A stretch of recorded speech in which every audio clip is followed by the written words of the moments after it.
Hey everyone, welcome back to another maths tutorial. In this lesson, we are learning about iterative methods. Iterative methods are techniques where we repeatedly perform a calculation to get closer and closer to a solution. Instead of solving an equation directly, we start with an initial guess, then use a formula to improve that guess step by step. Each new result becomes the input for the next calculation, and the process continues until the answer stops changing significantly. These methods are especially helpful for equations that are difficult or impossible to solve using standard algebraic methods like factorizing or applying the quadratic formula. Let's look at how they work.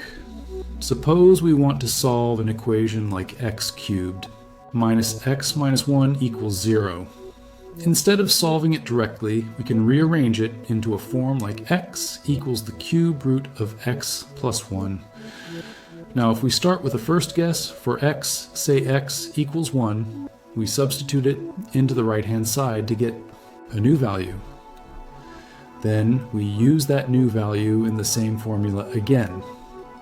Each time we repeat this process, we get closer to the real solution. Let's see an example. Start with x, 1 equals 1, substitute into the formula x, 2 equals the cube root of 1, plus 1 which equals 1.26. Now use this result again, x3 equals the cube root of 1.26 plus 1, which equals about 1.38. Repeating this process gives values that get closer to the exact root around 1.32.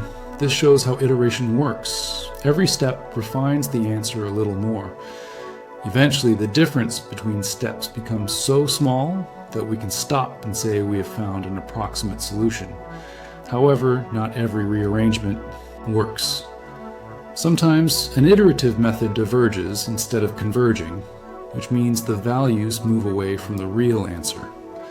That is why it's important to test whether your iteration formula actually converges before using it in calculations. To summarize, iterative methods are a step-by-step way of approaching difficult equations. Each result builds on the previous one, and the process continues until we reach a stable value. They are powerful tools in maths and computing because they allow us to solve equations that algebra alone cannot handle.